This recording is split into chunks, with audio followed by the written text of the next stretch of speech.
Amables televidentes, muy buenas noches. Bienvenidos a este encuentro en privado con sus compañeros periodistas. Alejandra Estrada. Muy buenas noches. Bienvenida. Gusto saludarlos a todos. Buenas noches. Federico Riestra. Bienvenida, también me da gusto verla, a mi compañera. Ya con movilidad. Gracias por la invitación. Buenas noches al auditorio. José Luis. Muy buenas noches y la bienvenida a Alejandra. Gracias. Nuevamente. Y mi tocayo David Moiró. Gustazo estar de vuelta con ustedes. Pues aquí, en este arranque de actividades del presidente electo de México, Andrés Manuel López Obrador, que está haciendo historia, no solo por los términos en que ganó la elección, sino por algo muy novedoso, que aún sin entrar al cargo, pues ya tiene un gabinete ejerciendo, ya tiene a los personajes y él mismo dando noticias todos los días, y ante un presidente, Enrique Peña Nieto, que desde una actitud muy discreta pues ve terminar su sexenio. Y en este escenario inédito, atípico, histórico, pues surge el primer tema polémico, por decirlo menos, en función a un señalamiento, a una multa que establece el Instituto Nacional Electoral por el desempeño, por lo que tiene que ver con el fideicomiso por los demás que creó el partido Morena después del sismo de septiembre 19 del año pasado. En este sismo, ustedes recordarán que los partidos políticos empezó a haber polémica respecto a intenciones de donar prerrogativas, lo cual el organismo electoral dejó en claro que no era posible, que el dinero público que recibían los partidos era para su actuación política electoral y no para hacer donaciones. Ante ello, Morena, en voz de Andrés Manuel López Obrador, indicó que se iba a crear un fideicomiso para de ahí apoyar a los damnificados de ese sismo.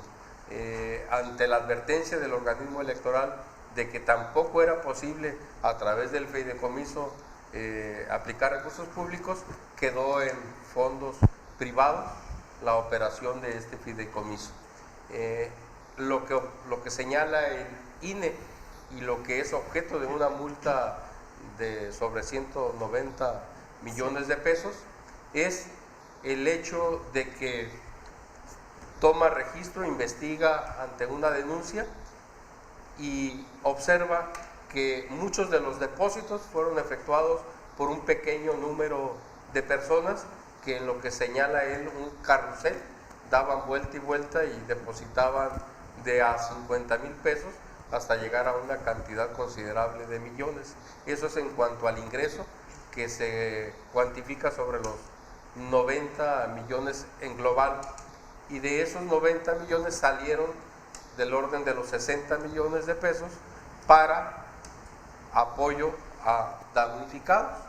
El tema es de que salió en cheques de caja, y esos cheques de caja fueron hechos efectivos por representativos, por gente vinculada, dice el INE, al propio partido Morena, quienes al hacerlo efectivo entregaban en ese carácter de a 2,500 pesos a beneficiados del sismo en la Ciudad de México y en otros lugares de la República, donde también hubo daño por estos sismos que se registraron muy cerquitas en el tiempo. Ante esta situación, Andrés Manuel López Obrador ha salido a dar la cara, ha señalado de que es una vil venganza, dice, del organismo electoral, y el organismo electoral insiste en que más que denostaciones, pues lo que exigen la sociedad mexicana y las propias autoridades son explicaciones. Entonces ahí estamos en un tema en el que hoy mismo, hoy estamos viendo en cadenas nacionales, acudirán ante el organismo superior, que es el Tribunal Federal Electoral, a quejarse el partido Morena. Primero porque dice que este fideicomiso no es del partido, sino es privado y que como tal no tenía derecho el INE a investigarlo o a someterlo a discusión y más a hacer estas filtraciones o estas denuncias. Federico, tu opinión respecto a este escenario y a este que se le puede considerar pues el primer conflicto serio que enfrenta Andrés Manuel. Ya ves que le llaman Morena Gate, como existió el Pemex Gate, cuando utilizaron una gran cantidad de dinero los priistas de Petróleos Mexicanos. Lo que pasa es que evidentemente, bueno, lo que salta a la vista es que quisieron hacer ese fideicomiso por forma privada y lo hicieron mal, operaron mal, con dinero del propio partido. Aparentemente los cheques fueron a dar algunos también privados, como dice López Obrador, de quien no dudamos, yo no dudo que sea un hombre honrado y que se esté defendiendo y que crea que todos los que lo rodean ahí en Morena son honrados.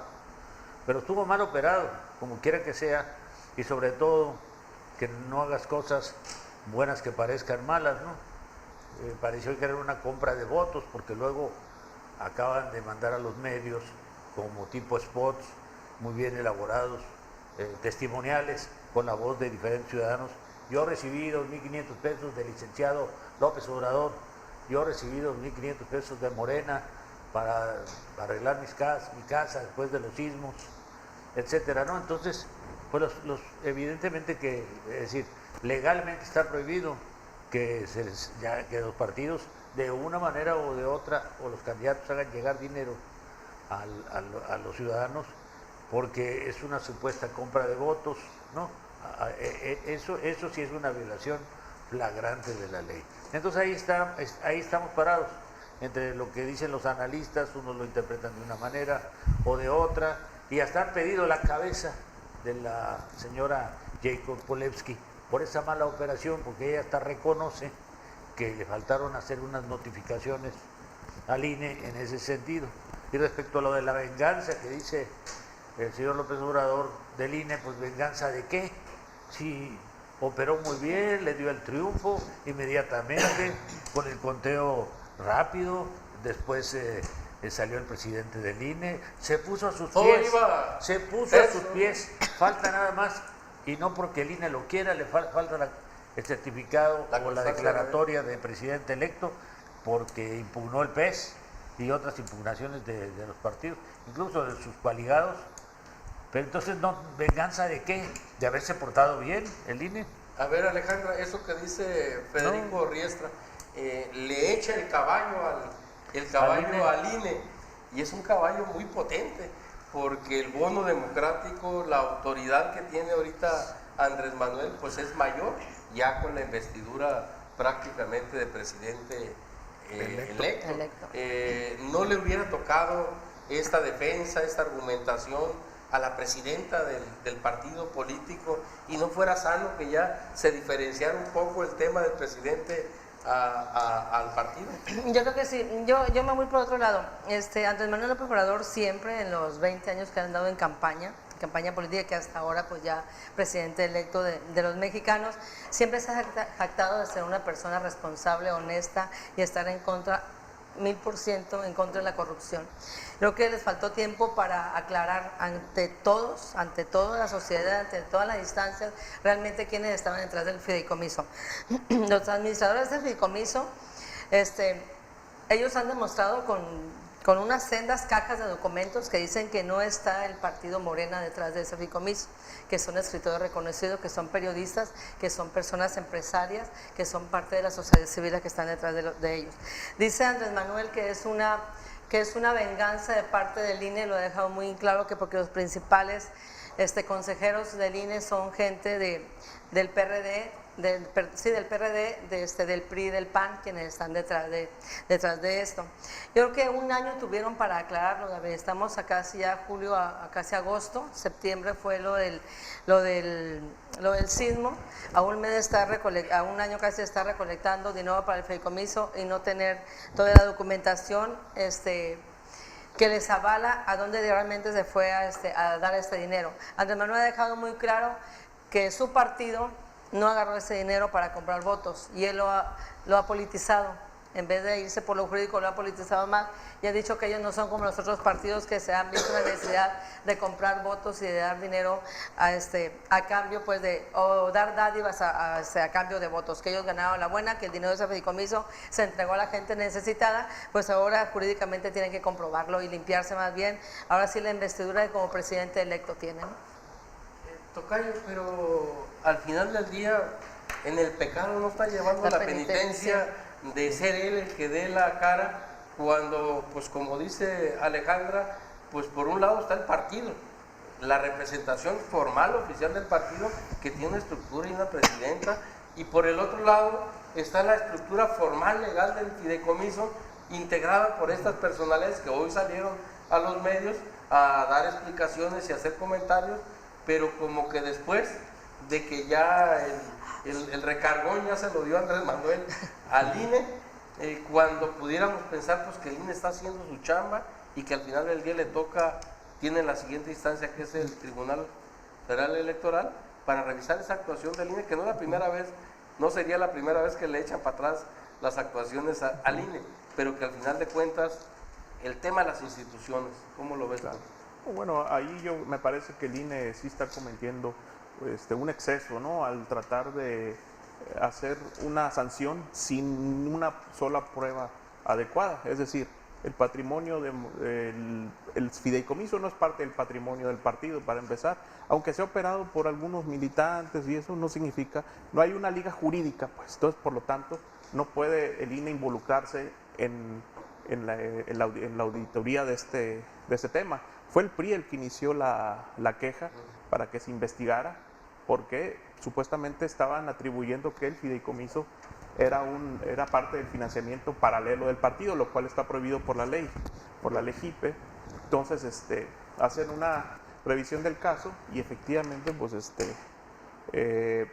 dicen en el INE que hay que multar al partido por 3 veces lo que está dentro del fideicomiso, pero el INE jamás hizo una auditoría de a dónde se destinaron los recursos.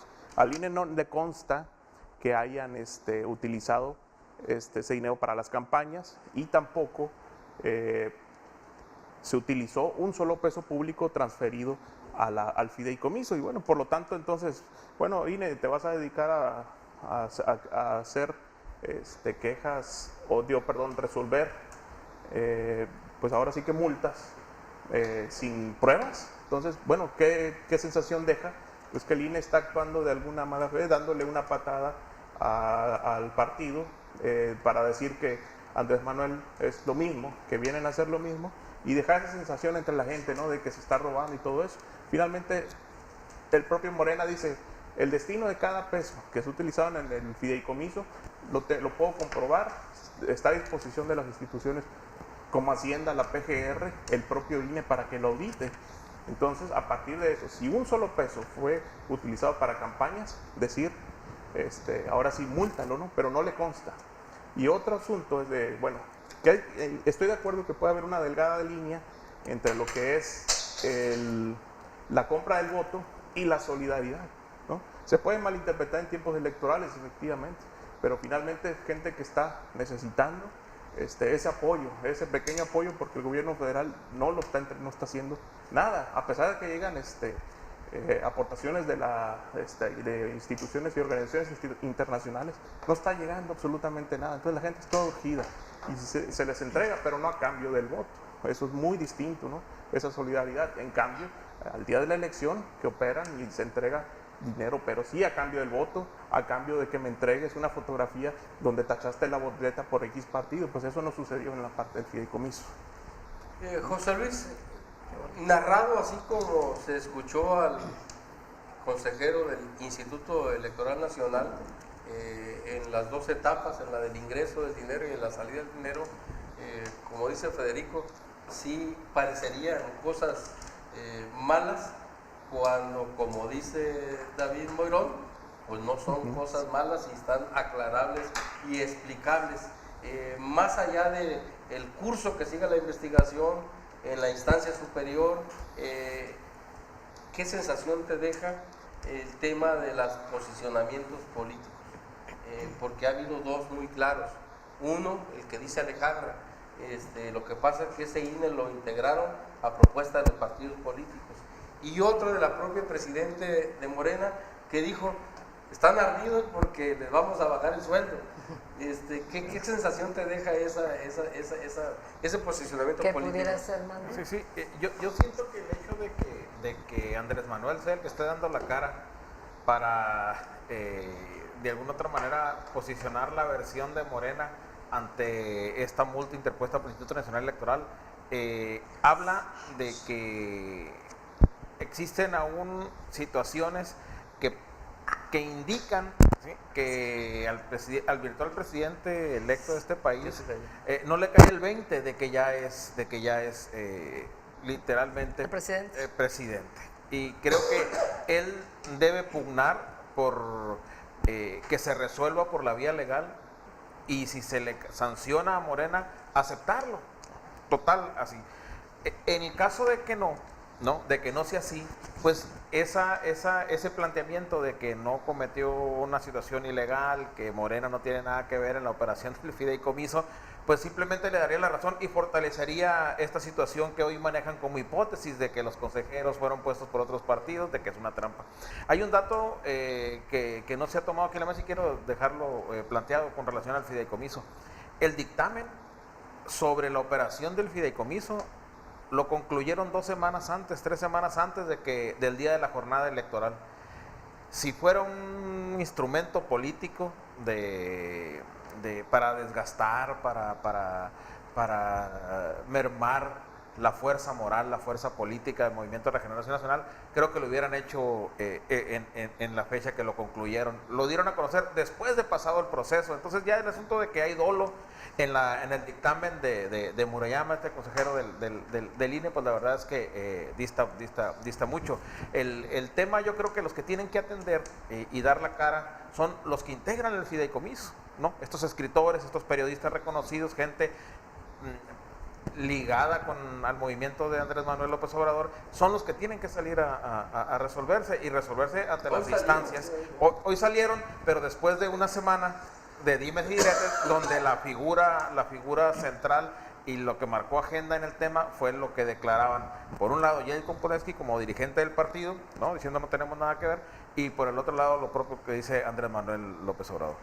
Pues dice José Luis Puga que al parecer no le cae el 20 a Andrés Manuel de que ya es el presidente electo, y a lo mejor a los que no nos cae el 20 es a muchos personajes que esperamos ver la actuación, el comportamiento tradicional de un presidente de la República formal y tradicional. Entonces, a lo mejor institucional. Sí, a lo mejor estamos por ver o estamos viendo el tipo, el personaje, el estilo que tendrá el próximo presidente de México.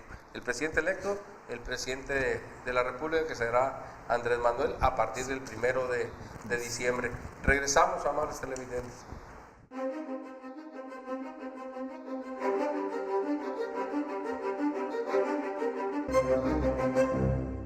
Pues aquí seguíamos mientras el corte comentando otras aristas también sobre estos mismos temas que tienen que ver con el partido Morena. Federico Riestra ha estado en sus columnas y en sus comentarios haciendo la observación de los muchos millones que va a recibir ante esta votación histórica el partido más joven de México, que es Morena. 1.400 millones de pesos tiene para pagar la multita. Entonces ahí comentaba ahorita Federico, tu posición respecto a eso. Y fíjate, David, compañero, en un año electoral, es decir, estamos hablando de 2019, con los votos que ganó y de acuerdo con la ley, lo que más de 1.400 millones de pesos. Entonces, a mí me parece también, y debo reconocer la estatura moral del candidato. Está muy reconocedor ya, Federico. Ahí sí que me pongo de pie. Disculpe, no me levanto en este momento, pero como dicen algunos deportistas, me pongo de pie. Porque sí hay congruencia, dice, hable, como candidato, como dirigente del partido, pero sobre todo como presidente. Yo creo que es una cuestión que va a proponer, que no, hay que reducir también, como estábamos insistiendo en las columnas, no el único, muchos periodistas, muchos analistas, en el sentido de que hay que reducir la enorme cantidad de dinero que se ha ido poco a poco estratosféricamente hacia los partidos año con año, ¿no? Entonces, al grado de que el PRI se llevó 1.300 millones, mil tantos el PAN, ahora le tocan 1.400. En el año de 2019, año no electoral, sería 1.400 millones a Morena, 700 al PAN, por ahí también la cantidad al PRI, y los que menos, 300 millones de pesos para su operación y sus gastos, ¿no? Entonces, sí se ve muy bien y hay mucha congruencia en el sentido de que le entren así como a la austeridad, con la reducción de los sueldos y los privilegios. Los partidos políticos, ¿cómo van a ser? Ya ellos nada más los que tengan privilegios, con maladas de millonarios salen de los partidos políticos, de los dueños. Son franquicias, además, muchos de ellos familiares. Mucha congruencia, porque lo dijo ahora este día en la escalinata de sus oficinas de la Colonia Roma, cuando terminaba de decir que van a esperar la impugnación al TRIFE de la cuestión del fideicomiso. Y entonces dijo que no vamos a aceptar ese dinero que le toca a Morena, porque seríamos se volvería como los demás. Como los demás.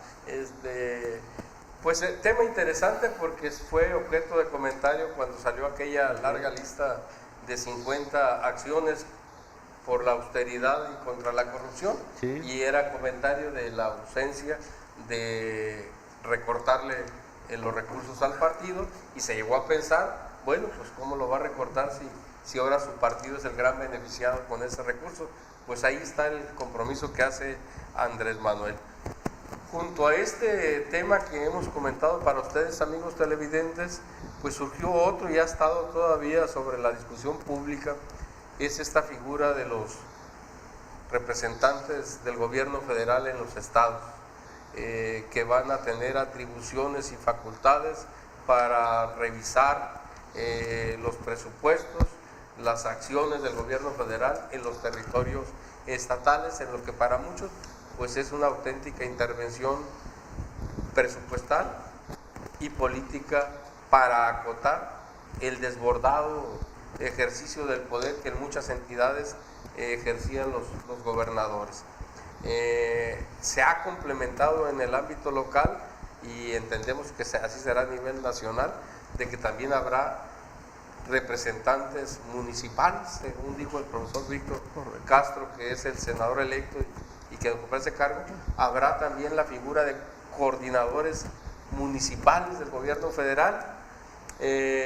Ahí sí, pues recoger la opinión, David Moirón, respecto a esta estructura operacional, cómo la registras, qué impactos tendrá en el respeto a los niveles de gobierno, y sobre todo poner sobre la mesa que en esta reunión que hubo salió y se manejó los textos y las grabaciones, y en las que se habla de que el gobernador advirtió que aunque fuera mayoría los legisladores, él tenía por ley su ejercicio al veto. ¿Cuál es tu lectura de de esta estructura y de estos posicionamientos que ya se empezaron a dar? Sí, bueno, ya es un planteamiento de campaña, ¿no? La austeridad republicana, ahora en el ejercicio del poder, y Andrés Manuel, pues bueno, actualmente están haciendo una reingeniería de las instituciones públicas federales, de la administración pública federal, y creo que es necesaria porque, bueno, ya existían los vicegobernadores, pero en cada tema, hablando de los pues delegados federales, ¿no? Entonces, esta nueva figura es para recortar los gastos en cuanto a pagos de salarios, bonos y todo eso, que se van a acabar, todos van a tener un salario integral, y aparte que van a estar manejando los recursos que son de la federación, o sea, no son del gobernador. Se les da a los gobernadores para que lo administraran, pero finalmente parece que derivado de todos estos escándalos que ha habido, ¿no? Con Duarte, con gobernadores del PRI, del PAN, que estaban saqueando, pues casi todos eran recursos federales, ¿no? Los que estaban señalando. Y bueno, a ver, necesitamos garantizar que a la gente le empiecen a llegar los recursos y que sean utilizados adecuadamente. Pues la federación, en todo su derecho, puede decidir qué hacerlo. Dicen, no, pues que se está excediendo en sus facultades al poner esto. Bueno, pues finalmente, ¿a quién le pertenece? No son del gobernador, es dinero principalmente del pueblo que paga impuestos y todo este asunto.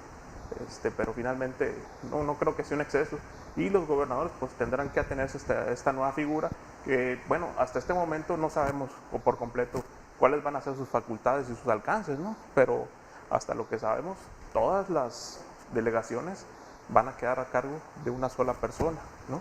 Entonces vamos a ver qué esquemas, todavía falta mucho, hay que meterle paciencia y ver de qué manera se va a relacionar la federación con el Estado, y además con la nueva condición política, que hay un Congreso y además 3 municipios que ya no están bajo el poder del partido, ¿no? Del gobernador.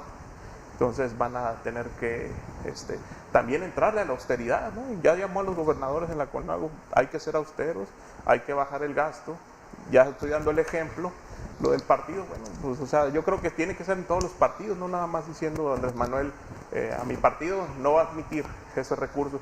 Bueno, creo que todos tendrían que ser, porque ya hay mecanismos de equidad que permiten que los partidos puedan competir en condiciones similares sin necesidad del dinero. Antes, pues era la única manera de otorgarle financiamiento público a todos, porque había partidos que pues no tenían nada y pues no podían hacer política, ni comprar propaganda, ni ese tipo de cosas, ¿no? Oposición, sí, exactamente. Entonces eran condiciones de inequidad y se trató de subsanar a través de esa forma, pero ya tenemos nuevas formas, y entonces creo que por ahí va el asunto. Alejandro, ¿cómo ves venir el escenario con un Víctor Castro en coordinación del gobierno federal en el estado, con un Congreso pues inmensamente mayoritario, claro, de esa línea política, y con las 3 alcaldías más importantes en esa línea política?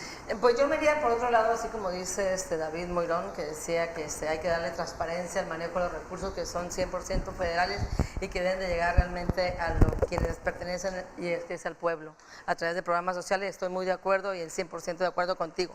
Nada más que no hay que dejar a un lado que tenemos en puerta pues ya 2 años más, un proceso electoral 2021.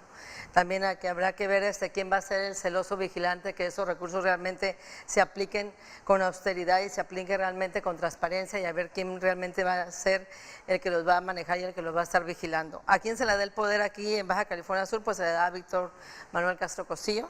Hay que tomar en cuenta que el profesor fue quien más votos tuvo en este proceso electoral, 144,000 votos, que lo coloquen en antesala de la próxima magistratura del Estado. Y hay que tomar en cuenta también que previo que acaba de terminar el proceso electoral, pues ya todos llegarían ahorita, desde diputados, presidentes municipales, regidores, todos ya con miras a seguir participando en el próximo proceso electoral. Entonces habría que ser muy vigilantes todos, desde Morena principalmente, que se ha jactado de la transparencia, del manejo de los recursos, de que realmente sus servidores públicos los manejen adecuadamente, para empezar. José Luis, ya este escenario que plantea Alejandra, en el que ya parece que el horizonte del 2021 ya estaría despejado, no jugarán las fuerzas internas de Morena, la vocación democrática de ese partido, ¿qué tan acotada estará un mandato presidencial, o habrá el juego de las fuerzas políticas, pensando en que otras personalidades pues también tienen su patrimonio político electoral? Y pienso en una Armida Castro, que es la primera alcaldesa de Los Cabos, pienso en un Rubén Muñoz, que es un personaje importante al ser el presidente municipal de La Paz. Pienso en un Alfredo Porras Domínguez, un viejo lobo de mar, lobo de mar al que no hay que descuidar, y personajes como la que menciona Alejandra, Ruth García. Este proceso fue atípico, histórico, y estos números que sacaron, y esta realidad que se presentó en este proceso, ¿tú consideras que ahora en el 21 se habrá de replicar de la misma manera, o habrá esas competencias internas y la competencia externa, que ya está muerto el PAN, o el PRI ya se desapareció? Desde la perspectiva de los del Movimiento de Regeneración Nacional, creo que lo deseable es terminar de tapizar de sus colores Sud California, ¿no? Entonces, desde edificios públicos. desde la perspectiva del PAN, obviamente es la autocrítica, el autoanálisis, ¿no? Y el planteamiento de qué es lo que van a hacer en estos años por venir con el escenario como está. Desde el PRI, creo que es voltear a lo que queda y con lo que tienen buscar de manera digna y de forma políticamente correcta cómo resurgir de literalmente sus cenizas, ¿no? Y a decir del caso del PRI, están en esa condición por responsabilidad política de muchos que desafortunadamente para su causa siguen con cierta vigencia, y creo que ese es el tema. En el contexto del escenario político estatal, creo que los ciudadanos, pero principalmente los políticos, tenemos que aprender a vivir bajo esta circunstancia que nos plantea el propio ciudadano al momento de emitir su voto, ese respaldo manifestado hacia el Movimiento de Regeneración Nacional encabezado por Andrés Manuel López Obrador. No tiene precedente en la historia de Sud California, donde se han registrado fenómenos políticos, Marcos Covarrubias, Leonel Cota en su momento, pero que esto que se registró el pasado 1 de julio, la verdad es que dejó articulados a muchos que ni siquiera lo esperaban ganar y desarticulados a otros tantos. El tema es la recomposición política del Estado. ¿Cómo se va a dar? ¿Cómo se van a alinear los intereses políticos y económicos de la entidad con miras a la elección del 2021, donde además de elegir diputados locales, además de elegir alcaldes, vamos a elegir gobernadores? Morena llega con la bandera de la honestidad, del no robar, de no mentir, de no traicionar, y creo que el ejercicio propio del poder político administrativo genera desgastes, y a ese desgaste creo, y a sus errores, a lo que le estará apostando quienes hoy son oposición. Federico, nos quedan 2 minutitos para estar atentos al corte ahí. Sí. Lo que menciona José Luis, decía Lisiaga que el poder desgasta, entonces van a haber ejercido ya 2 años, 2 años o 3 años para cuando lleguemos a la próxima elección, el poder presidencial, y ya van a haber 3 años ejercido esas estructuras que todavía no tenemos claras, como dice David, pero al final del día, y los actores ya se están moviendo ahorita. Los Cota Montaño ya acuerparon allá a Armida, cómo se va a mover Rubén en función a sus propios mandos y a los mandos panistas. ¿Cuál es tu lógica ahí? Ya, bueno, como esto ya están moviendo. Pues sí, pero todavía no toman posesión y se están moviendo. Es precisamente de lo que les leyó la cartilla López Obrador allá en su casa de campaña, cuando los reunió a todos los ganadores. Van a rodearse de lambiscones que luego los van a proyectar al siguiente cargo, a perder el tiempo en eso, y lo están perdiendo, yo creo, porque ya la política nos demuestra que no hay muertos. Todos estos señores eran cadáveres y ya resucitaron, ¿no? Y no hay derrotas para siempre. Entonces esto de que se esté repartiendo, que si Rubén Muñoz, que si Armida Castro, que si Víctor Castro, que sacó 6% de la votación, les voy a recordar nada más a todos los personajes y a ustedes que acaban de tocar el tema y al auditorio, que López Obrador no va a estar en la boleta del 2021, que López Obrador fue el que ganó y no va a estar en la boleta. Entonces, ¿cómo le van a hacer? Sí, ya partiendo de ahí, serán ellos, y lo que vayan a hacer, lo que va a determinar, no porque quieran pintar de color vino, de morena todo, claro, es natural, pero todos estos lambiscones, no por en las reuniones de un rancho y en otro lugar, y después, y las celebraciones todavía, ya se sienten gobernadores. Yo creo que están mal, no va a estar en la boleta. El PRI es un cadáver, ciertamente. Vamos a ver cómo lo despiertan, porque es el más frío de todos, ¿eh? Y también Acción Nacional.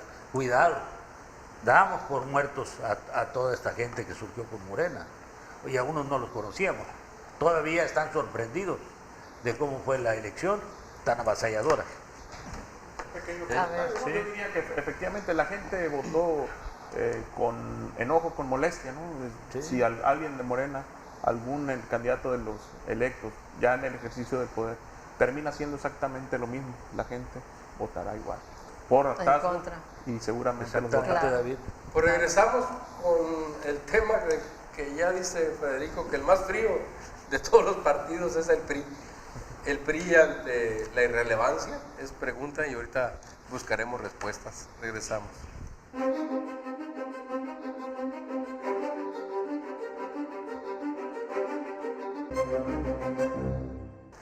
Pues comentábamos con ustedes de que por ahí una declaración de la expresidente del PRI, Dulce María Sauri, dijo que el PRI estaba ante el desafío al borde de volverse irrelevante política y electoralmente, con todo lo que ello representa, dado el desastre electoral que fue para él este partido importantísimo en la historia política de México, el resultado del pasado domingo 1 de julio.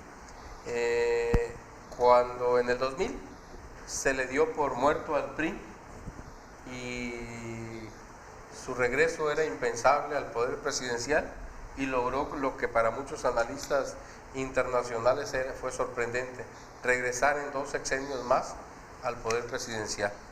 Y tan sorpresiva fue su regreso como desastrosa su valoración que tuvo la ciudadanía respecto a su desempeño del presidente Enrique Peña Nieto, y de ese tamaño pues fue el triunfo de Andrés Manuel. Federico, ¿qué futuro le esperas en una reflexión rápida a nivel nacional con el cambio de dirigente, con todos esos personajes? ¿Alguna lucecita le veas que se logre cambiar de nombre, reciclarse, reconstituirse? Y particularmente tu opinión en Baja California Sur. ¿Has advertido alguna seña que permita que el PRI en Baja California Sur No. reencuentre algún caminar? No, aquí en el PRI de Baja California Sur está muy grave la situación, creo que sí. porque cometen errores y horrores, y los que volvieron a cometer están a expensas yo creo que de una especie de melate o una cosa así como lo que pasó con Corea, ¿no? Que gane Corea para que gane ellos, no, que gane alguien para que gane ellos después. Y también el PAN, como decía David Moirón hace un rato, en la medida en que se haga mal o lo haga mal Morena, pues pueden crecer ellos. Pero no vaya a pasar lo que platicábamos tú y yo en corto al terminar el anterior programa del gatopardismo, de que todo cambie para que todo permanezca igual. Si López Obrador regresa el presidencialismo imperial a Palacio Nacional, pues entonces están perdidos. Si no hace las cosas diferentes, porque entonces si va a hacer todo igual, va a cambiar todo para que finalmente todo sea igual, como en Italia, cuando el gatopardismo, cuando la aristocracia permitió a los revolucionarios tomar el poder y cambiaron todo para que todo siguiera igual y ellos con los mismos privilegios. Finalmente así fue. Al principio no, una revolución a veces funciona así y la historia lo ha probado. Pues la historia está por escribirse. Sí. Alejandra. Mi opinión en lo local, tomando en cuenta lo que decía David de Morena ahorita, dependiendo del trabajo que haga Morena como gobierno municipal, como poder legislativo, será la respuesta que tengan las próximas elecciones de parte de los californianos. Un acuerdo de facto bajito la mesa, el PAN y el PRI, pudiera que lo saque adelante en el próximo proceso electoral. José Luis, al final del día nuestros personajes locales son muy conocidos y reconocidos. Armida Castro fue regidora en una administración del ingeniero Agúndez. Rubén Muñoz pues viene de una escuela y de una militancia y un oficio político priista. Leonel Cota, Alfredo Porras, pues vienen de haber ejercido el poder en el 2000.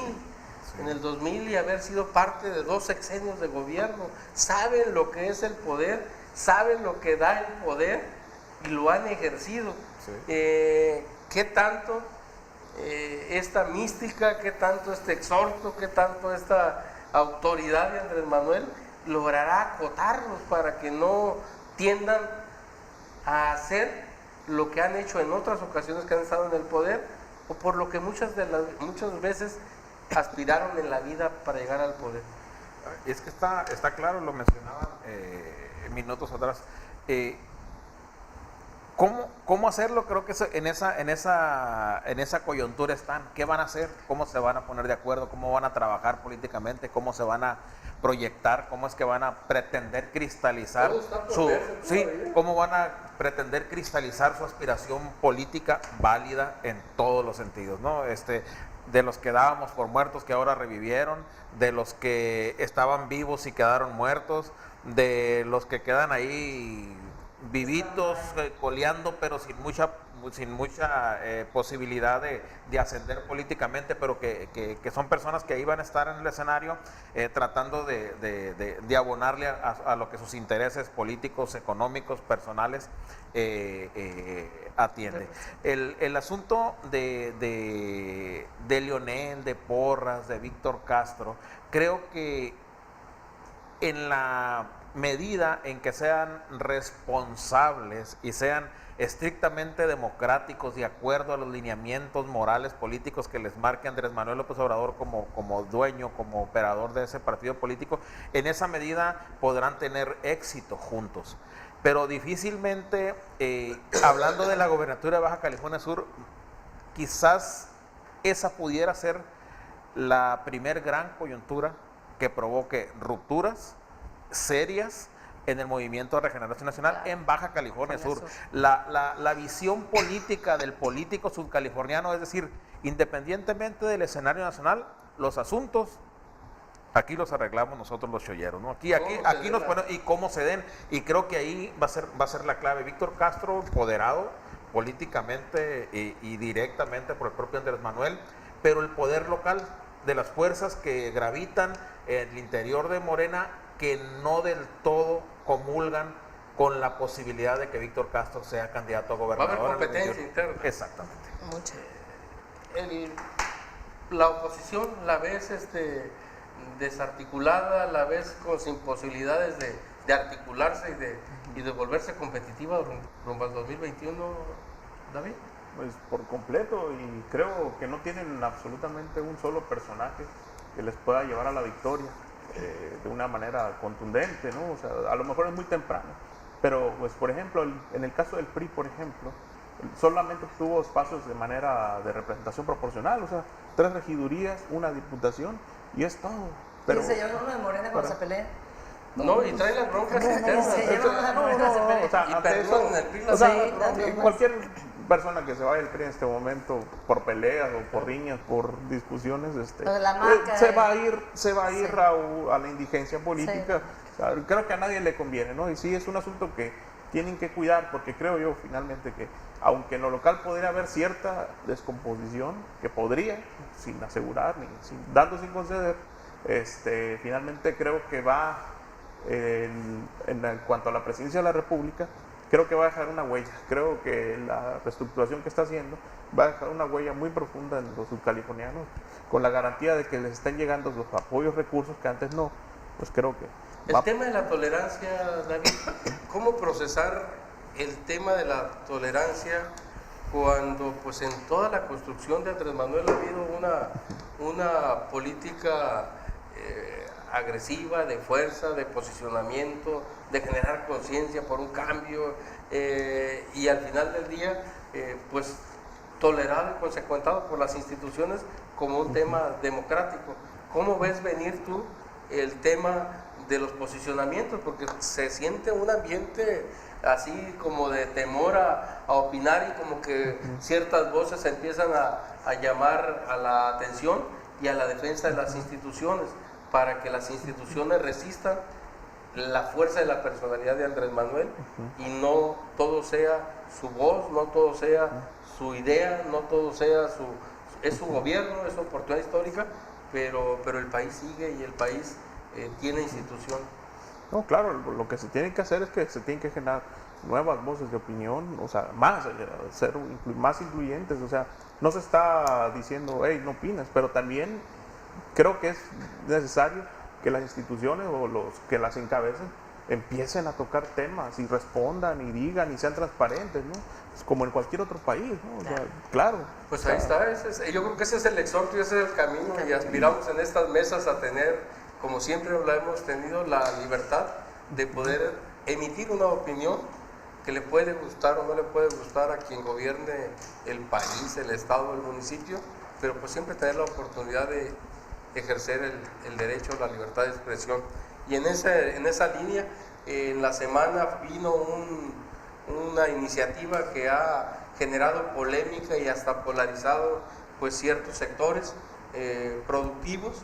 Esta iniciativa que impulsa la Coalición de Defensa de los Mares, CODEMAR, que pretende generar una iniciativa para declarar una reserva natural protegida todo el Golfo de California, con todo el impacto que ello representa pues para las actividades productivas de la pesca para empezar, y que ya tiene pues con el Jesús en la boca, ahora sí que a cooperativistas y gente del sector pesquero. Nos quedan 4 minutos, 1 minuto para cada quien. ¿Tu opinión, José? No soy muy conocedor del tema, pero imagínate para las flotas pesqueras de Sinaloa, de Baja California Sur, todos los pescadores, en general ribereños y los de los barcos comerciales, etcétera, ¿no? Yo creo que es una exageración, es algo a ultranza, si bien hay leyes y hay que regular, pero esto le están tirando de forma exagerada a la protección. Alejandra, al final del día, pues al mar hay que verlo de muchas formas. Sí. Espacio ideal para ir a tomarnos una cervecita helada y un marisquito y una buena noviada, pero también es para sacar productos y del tema alimentario es para verlo, pero hay quienes lo ven desde la lógica de la conservación y de la observación, y que ya son actividades productivas. El acuario Dicen ya no necesita sacar el pescado, hay que nada más que vengan a verlo y paguen por verlo, pero luego el acuario los que nos gusta el Mira, pescado. esta es una negociación entre la Semarnat y la CODEMAR, que es la Coalición de los Mares de México, y agarraría lo que es el Mar de Cortés y el Pacífico para declararlo zona natural. Y ahí los pescadores ribereños, los pescadores aquí de Baja California Sur, ellos están ahora sí que desesperados porque se sienten satanizados, dicen, por los ambientalistas, que son unos chupacabras que nada más vienen a afectar nada más cuando ellos quieren, apoyados por ciertos personajes que están detrás de intereses económicos, ¿no? Y aparte que están menospreciados y olvidados por las autoridades, ellos lo que están ahorita apelando. El gobernador Carlos Mendoza está apelando a las autoridades de que tomen muy en cuenta el gran riesgo que representa esto para el sector pesquero de Baja California Sur. Imagínate, José Luis. Imagínate. Tú imagínate. No, desde la lógica Imaginemos cosas. No, fregonas. Desde la lógica del gobernador, políticamente, Sí, pues. con un Congreso en contra, con 3 alcaldías en contra, con un gobierno federal de oposición a él, y luego con reserva declarado el 60% de su territorio zona natural. 1.2 millones de empleos. No, pero aguas me para refiero desde que no solo es el mar, sino pues. están pretendiendo también declarar zona reserva natural protegida la Sierra de la Gigante y toda la Guadalupe. ¿Qué pasa? Entonces, ¿qué vamos Que le den para adelante. ¿qué vamos a gobernar aquí cuando lleguemos a gobernador? Creo que la forma en fondo. determinados casos las actividades productivas se dan de forma anárquica, y creo que tenemos que empezar a crecer y desarrollarnos con base a controles estrictos sobre la explotación de ciertos recursos naturales.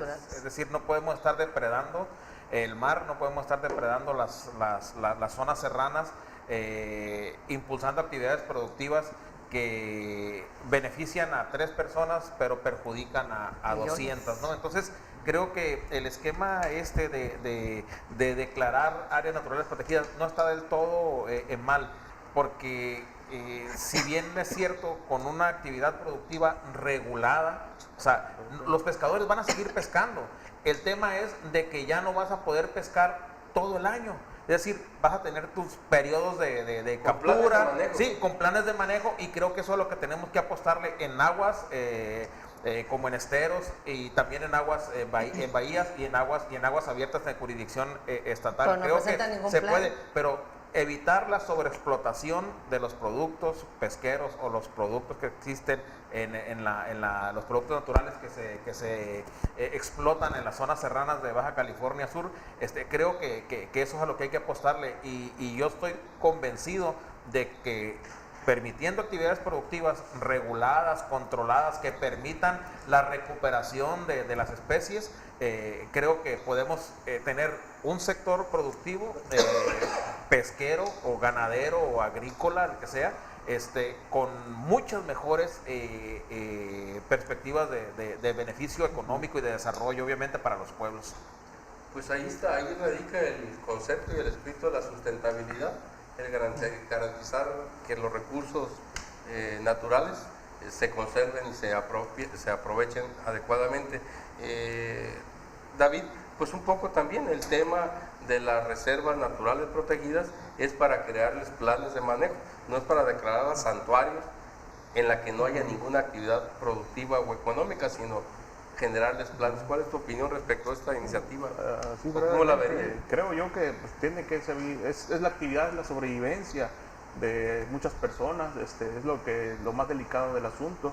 Por lo tanto, sí considero que pues, tendría que dedicarse, pues el presidente de la República es el que puede, es el único la única persona facultada para dar este tipo de declaratorias. Bueno, si lo van a hacer antes de irse o antes de ir, creo yo que habría de esperarse. Y hacer un análisis más. Y socializarse, más ¿no? conciencia, ¿no? A ver qué intereses Sí. también hay detrás de esos particulares que desean pues, que se declaren, ¿no? Pues muy bien, amables televidentes, esto ha sido todo por hoy. Muchas gracias, compañeros, compañeras. Buenas noches. Muy buenas Y muy noches. buenas noches a ustedes, amables televidentes, por el favor de su atención. Nos vemos el próximo lunes a la misma hora por el mismo canal. AMAS en el 7.2.